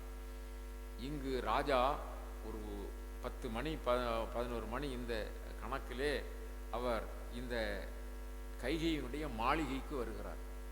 3 மனைவியர் இருந்தாலும் கைகையிடம் அவருக்கு பிரியம் அதிகம். அவர் நல்ல செய்தியையும் சொல்ல வேண்டும் அப்படி என்று சொல்லி கைகையினுடைய மாளிகைக்கு வருகிறார். என்ன நல்ல செய்தி, ராமனுக்கு நாளை பட்டாபிஷேகம், அவள் ரொம்ப சந்தோஷப்படுவாள் என்று சொல்லிக்கொண்டு இங்கு வருகிறாள். இந்த நேரத்தில் கூனியை அனுப்பிவிட்டு இந்த கைகை இப்படிப்பட்ட நாடகமெல்லாம் நடித்து கொண்டிருக்கிறாள். எப்படி விழுந்து கிடக்கிறாள் என்றால், நவ்வி வீழ்ந்ததென. நவ்வி என்று சொன்னால் மான். அப்படி அடிபட்ட மான் கால்களை விரித்து கொண்டு அப்படி ரணக்களத்திலே கிடக்கும் அல்லவா, அது மாதிரி நவ்வி வீழ்ந்ததென்ன, நாடக மயில் துயின்றென்ன. ஆடிய மயில் சிறகுகளெல்லாம் அப்படி போட்டுட்டு அப்படி தூங்கினால் எப்படி இருக்குமோ, நாடக மயில் துயின்றென்ன. கவ்வை சுடர் தர சனகி ஆம் கடி கமல் கமலத்து அவ்வை நீங்கும் என்று. இந்த நாட்டில் இருந்து, அந்த கோசல நாட்டில் இருந்து, அயோத்தி நகரத்தில் இருந்து தாமரை மலர் மீது வீற்றிருக்கின்ற அந்த சீதா பிராட்டி இனி சீக்கிரமாக இந்த நகரத்தை விட்டு போய்விடுவாள், அதாவது லட்சுமி தேவி போய்விடுவாள் என்று நினைத்து, போன இடத்தை யார் நிரப்புவா? லட்சுமி தேவி போனால் மூதேவி நிரப்புவாள் அந்த இடத்தை. எந்த இடத்தில் லட்சுமி அகன்று விட்டாலோ அந்த இடத்தில் யார் நிரப்புவது? மூதேவி நிரப்புவாள். இங்கு சொல்லுகிறார் பாருங்கள், அவ்வை நீங்கும் என்று. எந்த அவ்வை நீங்கும் என்று? கடிகமல் கமலத்து அவ்வை நீங்கும் என்று. அருமையான செந்நிறம் கொண்ட செந்தாமரை மலரிலே தேன் சொட்டும் மலரில் இருந்து அந்த திருமகளாகிய தேவி இந்த நகரத்தை விட்டு நீங்கி போவாள் என்று அவ்வை நீங்கும் என்று அயோத்தி வந்து அடைந்த அம்மடந்தை, அயோத்திக்கு வந்து சேர்ந்த மடந்தை தவ்வையாம் என கிடந்தாள். இப்ப சீக்கிரமா அந்த லட்சுமி போய்விடுவாள் என்று சொல்லி அந்த நகரத்திற்கு யார் வந்திருக்கிறார்? தவ்வை என்றால் மூதேவி. அவள் வந்திருக்கிறாள். அந்த மூதேவி கிடந்தது மாதிரி இவள் கிடக்கிறாள். வீடுகள்லாம் அதான் கவனமா படுத்திருக்கணும். மூதேவி படுத்த மாதிரி படுத்திருக்க கூடாது என்பதற்கு இது ஒரு. அப்படி வந்து அவள் இங்கு என்ன செய்கிறாள்? தவ்வையாம் என கிடந்தனள் கேகயன் தனையை. அப்படி தவ்வை மூத்தவள் படுத்திருந்தது மாதிரி அப்படி விழுந்து அரற்றி கொண்டு புலம்பிக் கொண்டு அங்கே தலை விரிகோலமாக அப்படி விழுந்து கிடக்கின்றாள். கேகையன் தனையை, கேகையனுடைய புத்திரியாகிய கைகையை. உடனே தசரதன் கைகையனுடைய மாளிகைக்கல்லவா வருகிறார். அங்கே வந்தவுடனே தசரதன், அவள் சாதாரணமாக தசரதன் வருவார், மன்னர் வருவார் என்று எதிர்பார்த்து நிற்பாள். வீட்டு வாசல்ல முன்பக்கம் வருவா, வாராங்களா பார்த்துட்டே இருப்பா. ஒரு ஒரு ஒரு குடும்ப தலைவி எப்படி எதிர்பார்த்திருப்பாளோ அது மாதிரி இருப்பாள், எல்லா நேரமும் எதிர்பார்த்திருப்பாள். ஆனால் இன்று யாரும் தசரதரை எதிர்கொள்ளவில்லை. ஆகவே தசரதர் அப்படி என்ன என்ன விளக்குகளெல்லாம் சரியாக எரியல, வீட்டில் வந்து பார்த்தா எல்லா பொருட்களும் அங்கங்கே சிதறி கிடக்குது. அப்படியே மெல்ல மெல்ல நடந்து என்ன அவருக்கு ஒரு ஒரு ஒரு சந்தோஷமாக வந்தார். இப்பொழுது இங்கு இருக்கிற சூழ்நிலையை பார்த்து துக்கம் ஏற்படுகிறது. என்ன காரியம் என்று சொன்னால், அங்கு உள்ளே போகின்ற பொழுது ஒரு அறை தாண்டி இன்னொரு அறை தாண்டி இன்னொரு அறைக்கு போகின்ற பொழுது மங்களம் முழுவதும் இல்லாமல் இருக்கிறது. போனால் அங்கே இவள் விழுந்து கிடந்து முனகி கொண்டிருக்கிறாள். என்ன ஆனது, உனக்கு என்ன ஆனது அப்படி என்று கேட்கிறார் தசரத சக்கரவர்த்தி. உடனே அவள் வேண்டுமென்றே அல்லவா நடித்து கொண்டிருக்கிறாள். ஆகவே அவள் முனகி கொண்டே ஒன்றும் சொல்லாமல் இருக்கிறாள். உனக்கு என்ன ஆனது, தேவர்கள் உனக்கு இம்சை கொடுத்தார்களா, அல்லது வேறு எங்கிருந்தாவது உனக்கு தீங்கு வந்ததா, என்ன காரணம், உனக்கு ஏதேனும் குறை உண்டா, எல்லாம் கேட்குறாரு. என்ன சொல்லு சொல்லு சொல்லு என்று கேட்குறாரு. யாரா இருந்தாலும் உனக்கு எதிரியாக இருந்தால் இப்பொழுதே அழித்து விடுகிறேன், யார் உனக்கு என்ன தீங்கு செய்தார்கள் கேட்குறார். இவா வாய் விட்டு சொல்லலை. அப்போ உடனே அந்த கட்டிலில் தூக்கி கிடத்தலான்னு சொல்லி இப்படி தூக்குனா இவா அதாவது உறங்குறவனை எழுப்பிடலாம், உறங்குறவனை மாதிரி நடிக்கிறவனை எழுப்ப முடியாது அப்படி சொல்லுவாங்க இல்லையா. இவள் நடித்து கொண்டல்லவா இருக்கிறாள். ஆகவே தூக்கின்ற பொழுது நழுவி விழுகிறாள். என்ன என்று சொல்லி அவர் பக்கத்தில் உட்கார்ந்து விசாரிக்கிறார். ஒன்றும் சொல்லவில்லை. அவள் அப்படி விம்முகிறாள், அழுவது மாதிரி இயங்குகிறாள். என்ன வாய் விட்டு ஒன்று சொல்ல மாட்டேனுங்கிறாள். அப்படி துக்கத்திலே தோய்ந்தவள் போல நடிக்கின்றாள். அதன் பிறகு நிகழ்ந்ததை சொல்லம்மா என்று சொல்லி அவர் கேட்கிறார். அப்பொழுது அவள் சொல்லுகிறாள், முன்பு தருவேன் என்று சொல்லியதை இப்போது தர வேண்டும் என்றாள். முன்பு தர வேண்டும் என்று சொல்லி தருவேன் என்று சொல்லி 2 வரங்கள் சொல்லியிருந்தீர்கள் அல்லவா, அது எனக்கு இப்போது வேண்டும் என்று சொன்னாள். உடனே அந்த அந்த கல் அவள் கோதை கருத்து உணராத மன்னன். கல் என்று சொன்னால் அதாவது தேன் சிந்துகின்ற புதுமலர்களை அணிந்திருக்கின்ற அந்த கோதையாகிய அந்த கைகையினுடைய உண்மையான கருத்தை உணராத மன்னன். எவ்வளவு அற்புதமாக அந்த வார்த்தை போடுகிறார் பாருங்கள். கள்ளவிழ் கோதை கருத்து உணராத மன்னன் வெள்ள நெடுஞ்சுடர் மின்னனக்கான். அவனுக்கு சிரிப்பு வந்துட்டுது. அவனுக்கு ரொம்ப இதுதானா, அவன் வேற ஏதோ நினைத்தான். இப்பொழுது முன்பு தர வேண்டும் என்று சொன்ன 2 வரத்தை நீங்கள் தர வேண்டும் என்று, ஓ இதுதானா, அவளுடைய உள்கிடக்கை அந்த உள்ளே இருக்கிற விஷம் அவனுக்கு தெரியவில்லை. ஆமா இப்பொழுது. ஆகவே கள்ளவிழ் கோதை கருத்து உணராத மன்னன் வெள்ள நெடுஞ்சுடர் மின்னனக்கான், அதாவது மின்னல் ஒளி போல அவன் கலகலென்று சிரிக்கிறான். இதுவா பெரிய காரியம், உனக்கு என்ன மனசோ அதை நான் செய்வேன், உனக்கு வரமா வேண்டும் நான் தருவேன், உள்ளம் உவந்துள செய்வேன், உனக்கு என்ன கேட்கணுமோ கேள், உனக்கு வேண்டியதை நான் செய்வேன், ஒன்றும் லோவேன். நீ கேட்கறதுல சரிம்மா இதை மாற்றிக்காலட்டு இப்படி செய்ய, ஒன்றும் லோபேன் சொன்னா நான் கருமையா இருக்க மாட்டேன், நீ கேட்டதை அப்படியே கொடுத்துடுவேன். ஒன்றும் லோபேன் வள்ளல் ராமன் உன் மைந்தன் ஆணை என்றான். அவர் சொல்லிட்டாரு. இவளுடைய அந்த மனசு தெரியாது. அதனால சிரித்து கொண்டே சந்தோஷமா நீ எது கேட்டாலும் நான் தருகிறேன், ஒன்றும் நான் தரமாட்டேன் நீ சொல்ல மாட்டேன், ஒன்றுமே குறை வைக்க மாட்டேன், தருவேன். இது வள்ளல் ராமன் உன் மைந்தன் ஆணை என்றான். ராமன் யாரு? இவருடைய அதாவது கைகையினுடைய மகன். அதனால தான் உன் மைந்தன்ங்கிற அந்த ராமனை அப்படி வளர்ப்பா. ஆகவே உன் மைந்தன் ராமன் மீது ஆணை என்றான். உடனே இந்த கைகைக்கு முழுமையா தேர்ச்சி வந்துட்டு. இப்போ முந்தி உயிர் போன மாதிரி கிடந்தா இப்போ மூச்சு வந்துட்டு, உற்சாகம் வந்துட்டு, தெம்பு வந்துட்டுது. என்ன தசரதன் ஆணை எண்ணி சொன்னா அதுக்கும் பிறகு மாறவே மாட்டாங்கிறது அவளுக்கு தெரியும். என்ன அதனால இப்போ நீ கேட்டதை தாரம்மா, நீ கேள், மன்னன் அந்த வள்ளல் ராமன் மீது ஆணை என்று சொல்லவும், ஏய வரங்கள் 2 நீங்கள் முன்பு தருவேன் என்று சொல்லியிருந்த அந்த 2 வரங்களில் ஒன்றினால், ஒரு வரத்தினால் என் சேய் அரசு ஆழ்வது. என் சேய் என்றால் இங்கு பரதன். ஏய வரங்கள் 2ல் ஒரு வரத்தினால் என் மகன் அரசு ஆள்வது. பரதன் அரசு ஆள வேண்டும். சீதை கேள்வன், சீதை கேள்வன் சீதையினுடைய கணவனாகிய ராமன் ஒன்றால் மற்றொன்றால் இன்னொரு வரத்தினால் போய் வனம் ஆள்வது என புகன்று நின்றாள். முடிச்சிட்டா. ரொம்ப அதிகமா ஒன்றும் சொல்வதற்கு இல்லாம ஒரு வரத்தினால் என் மகன் பரதன் நாட்டை ஆள வேண்டும், சீதாவினுடைய மணாளனாகிய ராமன் இன்னொரு வரத்தினால் கானகம் எய்த வேண்டும் என புகன்று நின்றாள். தீயவை யாவையினும் சிறந்த தீயாள்.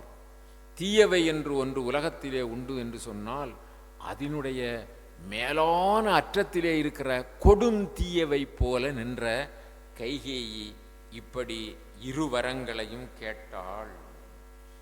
உடனே அந்த கேட்ட தசரதன் அப்படியே தலை சுற்றி கீழே விழுந்தார். அந்த கோசல நாட்டை எண்ணிலா ஆண்டுகள் சிறப்புற மாட்சிமையுற ஆட்சி செய்து செங்கோல் செலுத்திய அந்த மாமன்னன் இந்த கைகேயி கேட்ட வரத்தினாலே அப்படி தலை சுற்றி மயக்கம் விழுந்து மயக்கம் உற்று கீழே விழுந்தார். எப்படியாம் என்று சொன்னால், காட்டிலே போய் மேய்ந்து கொண்டிருக்கின்ற காட்டிலே சுற்றி வருகின்ற அந்த யானையை பெரிய கொடிய விடமுடைய அந்த ராஜநாகம் என்று சொல்லுகின்ற நாகம் தீண்டி விட்டது என்று சொன்னால், அந்த நாகத்தினுடைய அந்த விடமானது தலைக்கு ஏறி கீழே விழுந்து அப்படி உயிர் போகும் நிலையிலே புரளுமாம் யானை. அந்த மாதிரி இந்த தசரத சக்கரவர்த்தி நாகம் எனும் கொடியாள், அந்த ராஜநாகம் போன்ற கொடிய விடத்தை உடைய நாகம் எனும் கொடியாள் தன் நாவின் ஈந்த சோகவிடம் தொடர துணுக்கம் எய்தி ஆகம் அடங்கலும். அந்த நாக பாம்பினுடைய ராஜநாகத்தினுடைய விடம் தீண்டப்பட்ட யானையானது துணுக்கம் எய்தி அகம் அடங்கலும் வெந்து அழிந்து அராவின் வேகமடங்கிய வேளம் என விழுந்தான். அந்த பாம்பினுடைய விஷம் ஏறி தலைக்கு ஏறி அந்த வேளம் யானை எப்படி கீழே விழுமோ அது மாதிரி படால் என்று விழுந்தான். துன்பத்திற்கு எல்லையே இல்லை. தசரதன் அடைந்த துன்பத்திற்கு அதை எல்லை, அதாவது அதனை 1000 நாவுடைய ஆதிசேடன் 1000 முறை சொன்னால் கூட அந்த அவன் அடைந்த துயரத்தை எடுத்து சொல்ல முடியாது. அது மாதிரி மிக துயரப்பட்டான். ஏனென்று சொன்னால் 60000 ஆண்டுகளுக்கு பிறகு அவனுக்கு புத்திர பேரு. அதிலும் ராமன் மீது அவனுக்கு அவ்வளவு அன்பு. ஒரு இமை பொழுது கூட ராமனை காணாது இருக்க மாட்டான். அது மாதிரி அன்பு வைத்திருக்கிற அந்த ராமனை காற்றுக்கு போ என்று சொல்லி இவள் வரம் கேட்டு விட்டாளே என்று சொல்லி அவனுடைய துயரத்திற்கு அளவே இல்லை. அவன் ஒருவாறு தன்னை தயார்படுத்தி கொண்டு கொஞ்சம் மெதுவாக கண்களை திறந்து அப்படி எழுகின்றான். கைகேயி ஒரு கொடிய ஒரு ஒரு ஒரு பெரிய அதர்மியாக அவன் கண்களுக்கு முன்பு தெரிகின்றாள். அந்த மயக்க நிலையிலே மன்னன் தெளிவுற்று சொல்லுவான், கண்ணே வேண்டும் எனினும் ஈய கடவேன். கைகேயி, நீ என்னுடைய கண்களை கேட்டால் கூட கண்ணே வேண்டும் எனினும் ஈய கடவேன். என் உள்நேர் ஆவி வேண்டினும் இன்றே உனது அன்றோ. என் உடலில் இருக்கின்ற உயிர் வேண்டுமென்றாலும் அதுவும் இன்று உனக்கு உரிமை உடையது. பெண்ணே, அருமையான கைகேயியே, வண்ண கேகையன் மகளே, கேகை நாட்டு அந்த ராஜாவினுடைய மகளே, நீ என்னுடைய கண்ணை கேட்டால் கூட நான் தந்து விடுவேன், என் உயிரை கேட்டால் கூட நான் தந்து விடுவேன். பெண்ணே, வன்மை கேகையன்மானே, பெருவாயேல் உனக்கு நீ வரம் கேட்டாய், நான் தந்தேன் என்று சொல்லிவிட்டேன். நீ பெறுவாயேல், உன்னிடம் நான் இறந்து கேட்கின்றேன். நீ அப்படி வேண்டும் என்று நீ வரத்தை கேட்டாய் என்று சொன்னால், பெண்ணே வண்ண கேகையன் மகளே பெறுவாயேல் மண்ணே கொள். பரதனுக்கு ஆட்சியை நான் கொடுக்கிறேன். நீ இந்த நில உலகத்து மண்ணை பெற்றுக்கொள். இந்த அயோத்தியையும் கோசல நாட்டையும் நீ பெற்றுக்கொள். உன் மைந்தன் பரதன் ஆட்சி செய்யட்டும். மண்ணே கொள், நீ மற்றையது ஒன்றும் மற என்றான். ராமன் கானகம் போன்றும் என்று 2வது வரம் கேட்டாயே, அது ஒன்றே நீக்கிவிடு. நீ நாட்டை பரதன் மூலம் ஆட்சி செய்யலாம் அப்படி என்று கேட்டான். அந்த கைகையானவள் அப்படி சொன்னதற்கு மறுத்து சொன்னால், நான் இப்பொழுதே உயிரை விட்டு விடுவேன் என்று சொல்கிறாள். ஆகவே அவளுடைய மனம் திண்மையாகிவிட்டது. கொடு மனமுடையவளாக ஆகிவிட்டாள். கல் நெஞ்சம் உடையவளாக ஆகிவிட்டாள். ஆகவே அவளுக்கு கொஞ்சம் கூட இரக்கம் இல்லை, ஈவு இல்லை. மாபெரும் சக்கரவர்த்தியாக இருக்கின்ற தசரத சக்கரவர்த்தி அவளை கெஞ்சி கேட்டு, நீ பரதன் ஆட்சி செய்யட்டும் அம்மா, ராமன் மட்டும் கானகம் போக வேண்டும் என்று நீ கேட்காதே. நின் மகன் ஆழ்வான். அவர் சொல்லுகிறார். இவள் மீண்டும் மறுத்தவுடனே அவளுக்கு கொஞ்சம் கூட இரக்கமில்லை. அவளுடைய முகபாவனையிலே கொடூரம் இருக்கிறது. அதனால் அவர் சொல்லுகிறார், நின் மகன் ஆழ்வான், உன்னுடைய மகன் ஆழ்வான். அதில் ஒரு நீ கேட்ட வரம் அப்படியே தந்து விட்டேன். நின் மகன் ஆழ்வான், நீ இனிது ஆழ்வாய். நீயும் அவனுடைய தாய் என்றதனால் நீ என்ன செய்யலாம்? சந்தோஷமாக வாழலாம். நிலம் எல்லாம் உன்வயமாமே. இந்த கோசல நாடு முழுவதும் உன் வசப்பட்டே இருக்கும். ஆளுதி தந்தேன், நீ என்ன செய்? அதை பரதன் மூலம் ஆட்சி செய். ஆளுதி தந்தேன், உரை குன்றேன், நான் கொஞ்சம் கூட மறுப்பு சொல்ல மாட்டேன். என் மகன், அம்மா ஒன்றே ஒன்று கேட்கிறேன், கைகேயி, நீ உன்னுடைய மனதை கொஞ்சம் திருத்திக்கொள். நீ ஆழ்வாய், உன் மகன் ஆழ்வான், எல்லாம் இந்த நிலமெல்லாம் உனக்கு தந்துவிட்டேன். ஆனால் என் மகன், என் கண், என் உயிர், எல்லா உயிர்களுக்கும் நன்மகன். அந்த ராமன் யார் தெரியுமா? என் மகன், என் கண், என் உயிர், எல்லா உயிர்களுக்கும் நன்மகன். இந்த நாடு இரவாமை நய என்றான். அவன் மட்டும் கானகம் போக வேண்டும் என்று நீ சொல்லாதே, அப்படி என்று சொல்லி கெஞ்சுகிறார். ஆனால் இந்த பொல்லாத கைகேயானவள் அவன் சொல்லை கேட்கவில்லை. அவன் புலம்புகின்றான். ஆனால் அவள் கம்பீரமாக நின்று கொண்டிருக்கிறாள். அவளுக்கு தெரிகிறது. ஆனால் அவள் என்ன செய்யவில்லை? கொஞ்சம் கூட விட்டு கொடுக்கவில்லை. அவர் கதறுகிறார், அழுகிறார், ஏங்குகிறார், அம்மா அம்மா என்று கெஞ்சுகிறார். அப்பொழுதும் அவள் கேட்கவில்லை. அப்பொழுது இங்கு பாருங்கள், அந்த தசரதன் படுகின்ற துன்பத்தை பாருங்கள். மெய்யே என் தன் பேரற 100 வினை நோக்கி. இப்பொழுது நான் என்ன நிலையில் இருக்கிறேன்? உயிர் எப்பொழுது போகும் என்று சொல்ல முடியாது. இந்த நேரத்தில் கூட என் ஆவி பிரிந்து விடலாம். மெய்யே என் தன் பேரற 100 வினை நோக்கி நையா நின்றேன். நான் துன்பப்பட்டு வெயிலில் பட்ட புழுவைப் போல, அனலில் பட்ட மெழுகைப் போல உருகி நிற்கிறேன். நையா நின்றேன், நைந்திருக்கிறேன் என்று சொல்கிறார். நையா நின்றேன், நாவும் உலர்ந்தேன். என்னுடைய நாவு உலர்ந்து போய்விட்டது. நளினம் சேர் கையான் இன்று என் கண்ணெதிரில் நின்றும் கழிவானேல். அந்த நளினம் சேர் கையான், அருமையான தாமரை மலர் போன்ற தடக்கை உடைய அந்த ராமபிரான் என் கண் முன்னால் அவன் இங்கிருந்து கானகம் சென்றான் என்றால், நளினம் சேர் கையான் இன்று என் கண்ணெதிர் நின்றும் கழிவானேல், அவன் கானகம் போனான் என்று சொன்னால், உய்யேன் நங்காய், நான் உயிரோடு இருக்க மாட்டேன் அம்மா, நான் உய்யேன் நங்காய், உன் அபயம் என் உயிர் என்றான். என்னுடைய உயிர் யார் கையில் இருக்கிறது? உன் கையில் இருக்கிறது. உனக்கு அபயம். அபயம் என்று சொன்னால் நான் அடைக்கலமாகிறேன்.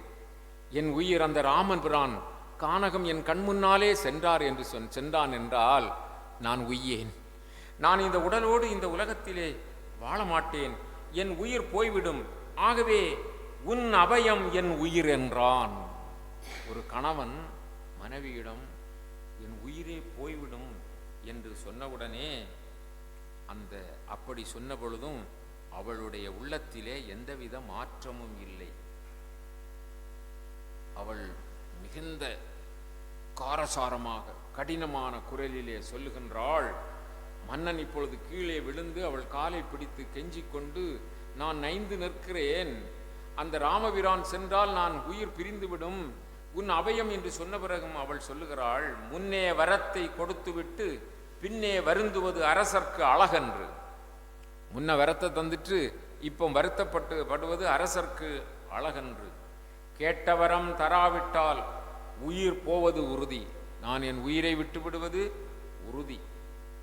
அப்படி சொன்னாள். உடனே தசரத சக்கரவர்த்தி அவர் சாமானியமானவர் அல்ல, அவர் வைராக்கியம் உடையவர். அவர் பிறருடைய அந்த இழி சொல்லை கேட்க மாட்டார்.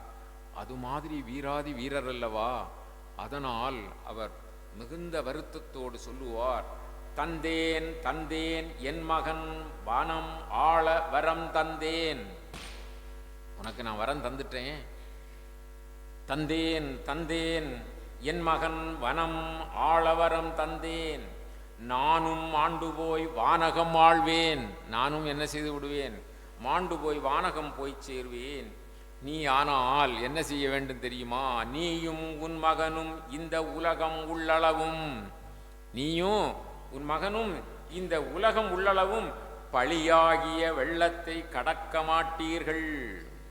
எல்லா உலகத்தவர்களும் உன்னை கைகை இப்படிப்பட்டவள் என்று, உன் மகன் பரதன் இப்படிப்பட்டவன் என்று சொல்லி இந்த உலகம் உள்ளளவும் பழியாகிய வெள்ளத்தை கடக்க மாட்டீர்கள் என்று கூறி மயங்கி கிடந்தான். அங்கே மயக்கமுற்று அப்படி வீழ்ந்து கிடந்தான். இந்த கைகேயி எண்ணிய காரியம் நடந்து விட்டது, இனி நல்ல நிம்மதிதான் என்று சொல்லி அமைதியாக நல்ல முறையில் தூங்கினான். அவன் அந்த தசரத சக்கரவர்த்தி உயிருக்கு போராடி கொண்டு அப்படியே விழுந்து கிடக்கிறான். ஆனால் எண்ணிய காரியம் நடந்ததால் கைகேயி நிம்மதியாக அயர்ந்து தூங்கினாள். இந்த இடத்துல நம்ம நிறைவு செய்யலாம். அடுத்தாற்போல் என்ன நடக்கிறது என்பதை பார்க்க வேண்டும். இந்த விஷயம், இந்த இடத்தை நாம் சிந்திக்கின்ற பொழுது, இந்த ராமகாதையிலே நாம் தெரிவிக்கின்ற பொழுது, தீயவர்கள் சூழ்ச்சி செய்தால் அந்த சூழ்ச்சிக்கு என்ன வாய்ப்பு இருக்கிறது, நல்லவர்கள் கூட கெட்டு போவதற்கு வாய்ப்பு இருக்கிறது. தீயவர்கள் சொல்லுகின்ற கூற்றுக்கு இணங்கி நல்லவர்கள் கூட, என் பையன் நல்லவன் தான், ரொம்ப நல்லவன் தான், அவனை அப்படியே வளர்த்தோம், நல்ல பிள்ளை தான், ஆனா வந்திருக்கவா அப்படி சொல்லுவாங்க. பார்த்தீங்களா, கேட்டிருக்கிறீங்களா? இப்போ எட்டி கூட பார்க்க மாட்டோம். என்ன, அடுத்த சோறுக்கு அப்புறம்தான் அவங்க இருக்காங்க. ஆனால் அங்கே நாங்கள் என்ன பசியும் பட்டினியுமா இருக்கிறோம். ஆனால் அங்கே எட்டி பார்க்க விட மாட்டா, அந்த பிள்ளைகளை அங்கே வர விட மாட்டா. எத்தனையோ குடும்பங்கள் அப்படி இருக்கு இல்லையா? அதனால் கொடிய மனம் எப்பொழுதும் யாருக்கும் வரலாம். நிறைய செய்வோம். வென்றீசேர் இலங்கை யானை வென்ற மால் வீரம் ஓத நின்ற ராமாயணத்தில் நிகழ்ந்திடும் கதைகள் தம்மில் ஒன்றினை படித்தோர்தாமும் உரைத்திட கேட்டோர்தாமும் நன்றிது என்றோர்தாமும் நரகமது எய்திடாரே. நாடிய பொருள் கைகூடும் ஞானமும் புகழும் உண்டாம் வீடியல் வலியதாக்கும் வேரியம் கமலை நோக்கும் நீடிய அரக்கர் சேனை நீருபட்டு அழிய வாகை சூடிய சிலையில் ராமன் தோல்வலி கூறுவார்க்கே. அஞ்சிலே ஒன்று பெற்றான் அஞ்சிலே ஒன்றை தாவி அஞ்சிலே ஒன்று ஆறாக ஆரியர்க்கு ஆக ஏகி அஞ்சிலே ஒன்று பெற்றான் அங்கை கண்டயலார் ஊரில் அஞ்சிலே ஒன்றை வைத்தான் அவன் நம்மை அழித்து காப்பான்.